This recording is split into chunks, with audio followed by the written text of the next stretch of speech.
Kemudian yang keempat fikih hadisnya, pengorbanan untuk membuka jalan dakwah ya memang begitu. Nah, untuk kita mengangkat yang hak, membenamkan yang batil. Ya ada pengorbanan. Apa pengorbanan? Anak ini siap berkorban, dieksekusi oleh raja, yang penting satu kampung dapat hidayah, kan gitu.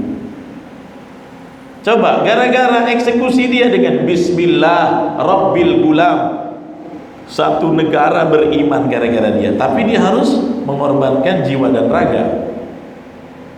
Ya, makanya Nabi kita juga begitu. Nabi korbankan capeknya, Nabi korbankan keluarganya, Nabi korbankan kenikmatan hidupnya untuk apa? Tadhiyah, pengorbanan untuk menyebarkan hidayah buat umat, dan itu adalah sebuah konsekuensi. Yang kelima, kita itu harus kuat dalam membela kebenaran. Kenapa? Innallaha ta'ala, sesungguhnya Allah, yadharul haq wa yansuru ahlahu. Allah akan tetap tampakkan ke permukaan kebenaran, dan Allah akan tolong siapa orang yang menolong agamanya. Anak ini tadinya kan sudah mau dibikin mati, tapi Allah tolong 2 kali. Anak ini makin kuat dengan doa dia, Allahumma akfini ya minhum, ya Allah lindungi aku dari kezalimannya. Sampai gunung bergoncang, sampai tongkang bergetar, semua orang yang zalim dimatikan Allah dan dia diselamatkan balik lagi ke kerajaan. Ya, itu tandanya apa? Allah akan menolong hamba-hambanya. Selama apa?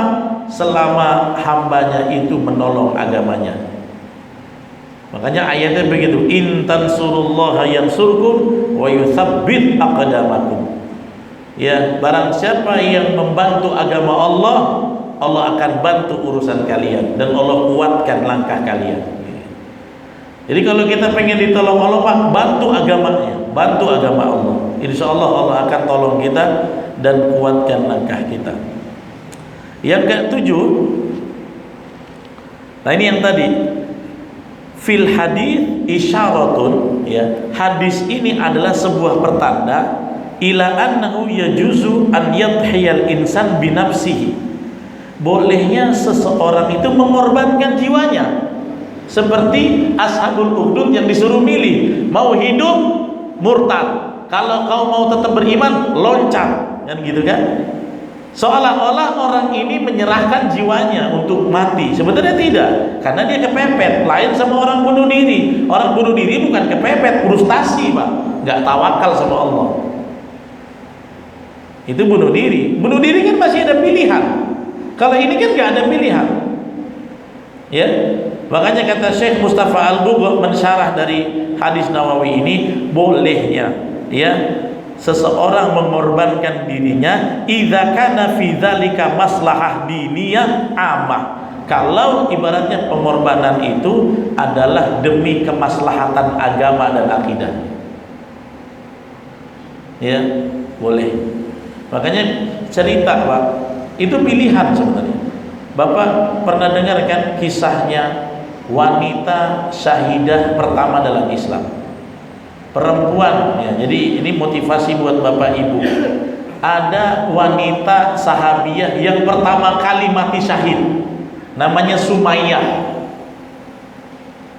Ya. Sampai ada orang bikin nasyidnya, keluarga Yasir namanya. Sumayyah, dia punya anak namanya Ammar bin Yasir, bapaknya namanya Yasir. Mereka ini kan ketangkul nih, ketangkul gara-gara masuk Islam. Ya kan, disiksa. Kalau nggak salah oleh Umayyah bin Khalaf. Nah, ketika ketangkap, Sumayyah diikat di kayu. Ammar bin Yasir ditanam di dalam pasir, disisakan kepalanya. Bapaknya juga gitu. Permintaan kafir Quraisy ini sama Sumayyah, irji ad-dinik, balik, jangan ikut agama Muhammad. Kalau enggak aku siksa kamu. Sumayyah milih siksa aja lah. Mohon maaf ya Pak, sampai ditusuk dengan besi dari kemaluannya, sampai tembus ke belakang. Itulah muslimah yang pertama kali mati dalam syahid, namanya Sumayyah.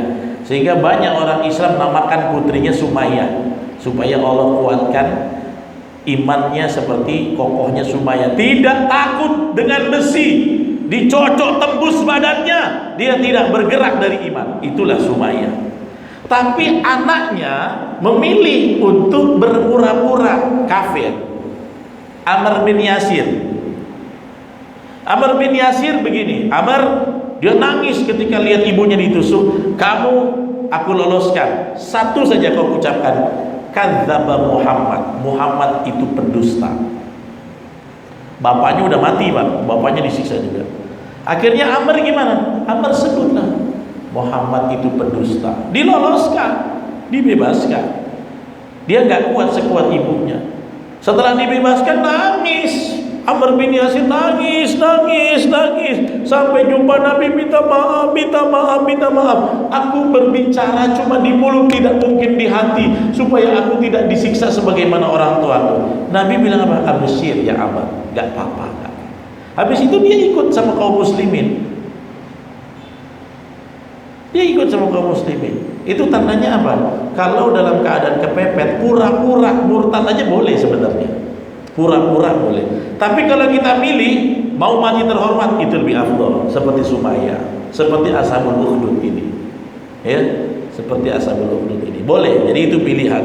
Tapi ketika kita berani mengorbankan demi kemaslahatan agama, itu lebih bagus. Yang terakhir, ya. Dua, ya. Iya. Yang terakhir adalah fi hadhil qissah itsbatun li'ijazil Qur'an.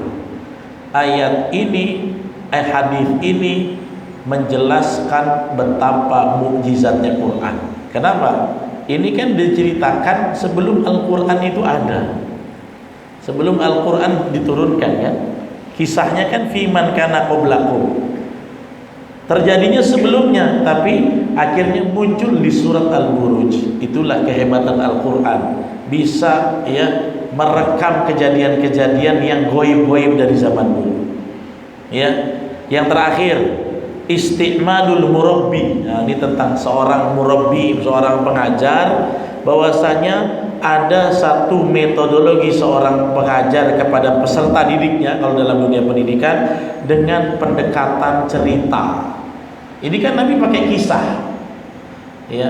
Jadi kadang-kadang bahkan belajar matematika saja, katanya belajar matematika itu kalau pakai dengan soal cerita lebih masuk sama anak-anak daripada langsung bilangan-bilangan. Makanya buat seorang pendidik seperti saya, mungkin Ustadz calon kandidat Dr. Ustadz Afrizal, salah satu metodologi yang tak bisa kita lupakan adalah ya dengan kisah, dengan menceritakan kisah-kisah. Itu sangat bermanfaat dalam pendidikan. Saya kira itu hadisnya, panjang ini hadisnya, saya kira tak habis, tapi alhamdulillah habis. Banyak nilainya buat kita. Mudah-mudahan kita termasuk yang dikuatkan hati dan imannya dalam Islam, ya. Tidak gentar, walaupun gergaji di depan tuh nggak gentar seperti Rohim tadi. Ada pertanyaan silakan Pak. Silakan yang mau bertanya, monggo. Silakan mau tanya Pak. Silakan Pak. Berapa menit lagi? Paling 3 menit, 4 menit ya. Ibu ada yang mau tanya Bu? Enggak. Bapak nggak ada Pak? Yakin Pak? Di sini masih malu-malu. Kalau di Al-Uswah ngantri nanyanya tuh Pak. Kalau di Al-Uswah waktunya nggak cukup untuk nanya. Karena kalau saya lanjut hadis berikutnya, gantung dia nanti, berhenti di tengah-tengah. Baik, kalau tidak ada yang bertanya, kita tutup dengan doa kafaratul majlis.